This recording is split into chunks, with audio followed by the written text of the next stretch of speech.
From one war to the other, the war in Ukraine has now entered a more dangerous phase. Russia's used one of the most destructive weapons from its arsenal. The nuclear-capable Oreshnik has left a trail of destruction. Moscow says that the attack was in retaliation to the Ukrainian attack on a school in Russian-controlled town of Starobilsk.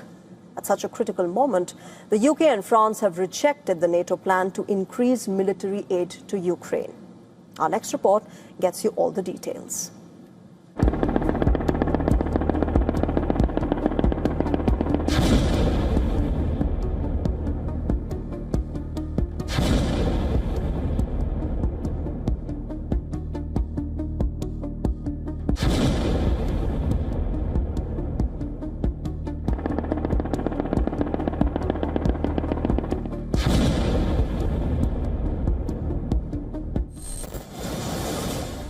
This is the horror unleashed by Russia.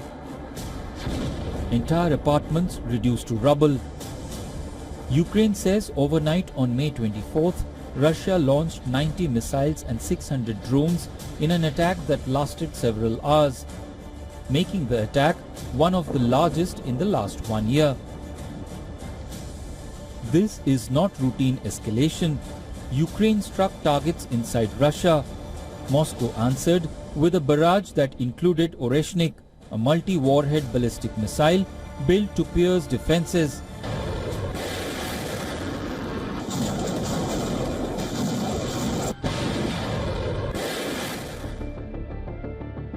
The Oreshnik is not a small weapon. Multiple warheads complicate missile defenses. Fragments rain across multiple sites. The Oreshnik is believed to travel at speeds exceeding Mach 10 or nearly 12,000 kilometers per hour, drastically reducing the reaction time available to defending forces. Russia says that this is Starobilsk Professional College in eastern Ukraine under Russian control, which was deliberately targeted by Kyiv. According to Russia, 21 students were killed in the strike. Ukraine has denied targeting civilians, insisting that it had hit a Russian drone unit stationed in the area. Dmitry Medvedev, deputy chairman of Russia's Security Council, vows that Russian forces should strike Ukraine again with same ferocity for targeting innocent civilians. At the same time, NATO governments argue behind closed doors. A plan to ramp up military aid to Ukraine has hit resistance. Britain and France rejected a proposal to increase deliveries now. Their calculus is political and strategic. Leaders weigh escalation risks, domestic fatigue, and alliance cohesion. Allies fear a wider war if support is ramped too fast. Ukraine fears a pause will cost lives and territory. None of this means the alliance is abandoning Ukraine, but it does suggest that the conflict is becoming more complex, more expensive, and potentially more unpredictable. On the battlefield, both sides are reaching for more dangerous weapons, and when stronger weapons meet growing political uncertainty, the risks of miscalculation only increase. Bureau Report, WION World is One. Meanwhile, the criticism over the rising violence by Jewish settlers in West Bank has been mounting. And now, in an embarrassment for the Netanyahu government and in what is a clear contrast in the stances of the Prime Minister and the President, Israel's President Isaac Herzog has delivered an unusually harsh indictment, warning that extremist behavior is being normalized and even celebrated by some. Addressing the annual Jerusalem Unity Prize Award ceremony, Herzog sharply condemned Israeli settler violence in West Bank as brutishness carried out by an anarchist mob. As per reports, he opined that these acts defile and violate every basic moral, legal, and Jewish norm. He also lamented that the IDF often spends most of their time in West Bank dealing with the Jewish rioters. According to reports, the Israeli president has stressed that it must be forbidden to abuse prisoners irrespective of how terrible their crime is. Now, this was perceived as an indirect reference to Israeli National Security Minister Itamar Ben-Gvir, tormenting activists who were detained from the global Sumut flotilla, the visuals of which had gone viral. Meanwhile, Ben-Gvir took umbrage at Herzog's comments and he called for his ouster. He said, and I'm quoting him here, "A president of a country who calls hundreds of thousands of citizens of the state of Israel beasts is not fit to be president." This comes at a time when the situation in West Bank has deteriorated significantly. For instance, last week, Jewish settlers set fire to vehicles in the city of Halhul and sprayed graffiti on the walls of houses.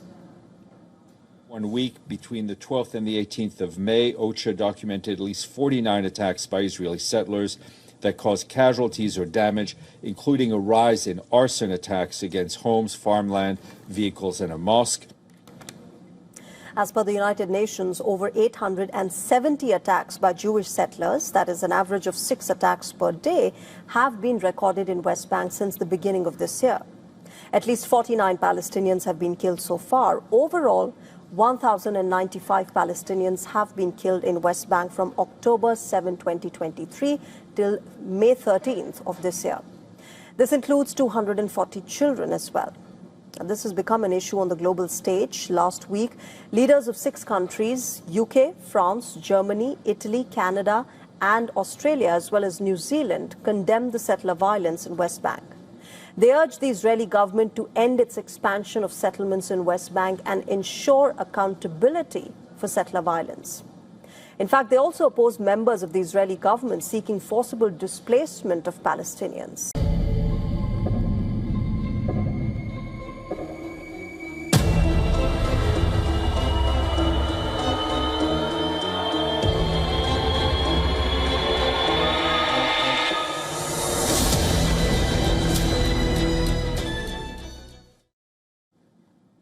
Well, this is something that we all should be very concerned about. Over 1 billion across the world are battling anxiety, depression, and other mental health conditions, often while trying to hold together their jobs, their families, and everyday lives.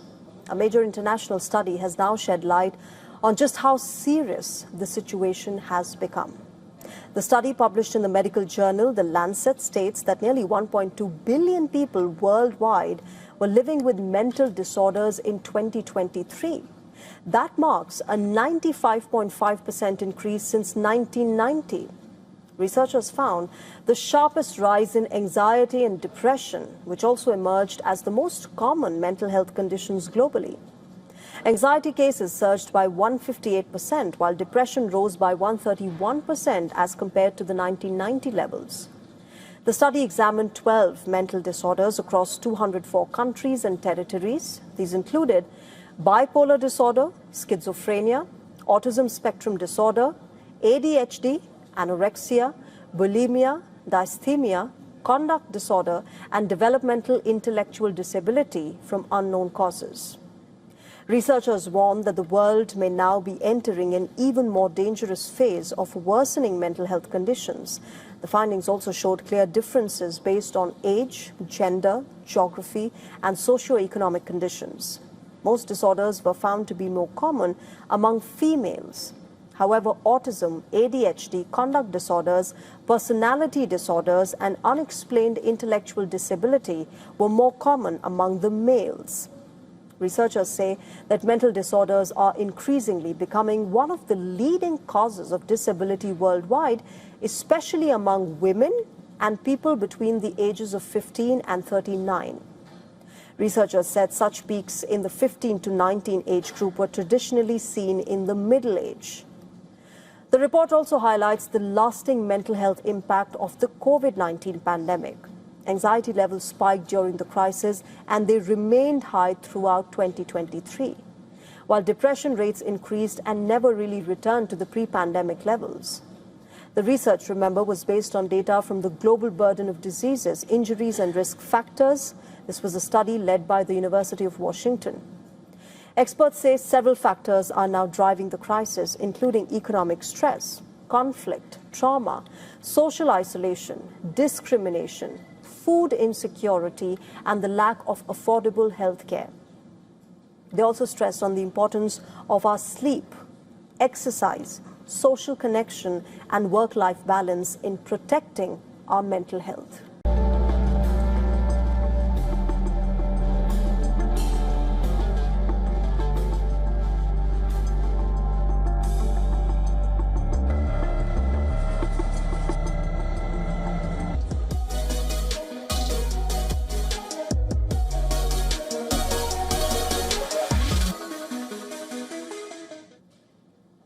The possibility of a biological attack is no longer now limited to a secret lab.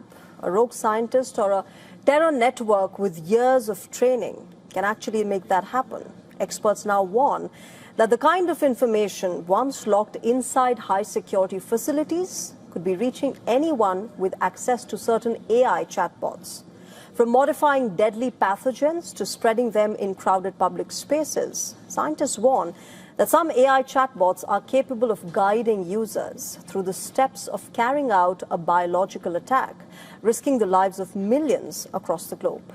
Now, one of those warnings comes from Dr. David Relman, a Stanford microbiologist and biosecurity expert who's advised the U.S. government on biological threats. Relman told the New York Times that he was hired by an AI company to test a chatbot before its public release, when the conversation took a disturbing turn. According to him, the chatbot explained how a known pathogen could be altered to resist available treatments. He told New York Times that the system also identified a security weakness in a major public transport network and suggested how an attack could be carried out to maximize casualties while reducing the chances of getting caught. The scientist said that the chatbot was providing ideas and strategies he had not even asked for. He refused to identify the company behind the system because of a confidentiality agreement, but he did say that some safety restrictions were added after his testing. Other scientists also highlighted how chatbots gave detailed explanations on how to buy raw genetic material, turn it into deadly weapons, and deploy them in public spaces, while also listing out ways to evade detection. The warnings by scientists come against the backdrop of past biological attacks globally, including during World War II and by cults in Japan during the 1990s. In fact, in 2001, anthrax-laced letters killed 5 people in the United States and led to panic across the country. Experts now warn that artificial intelligence could make such dangerous knowledge about biological weapons far more accessible. And such instances have surfaced globally, including here in India. Last year, Gujarat police arrested a doctor who was accused of plotting an attack linked to the Islamic State. Investigators told the New York Times that he used AI-powered searches and chatbots while seeking information on extracting ricin, which is a lethal toxin. And the danger goes beyond biological weapons.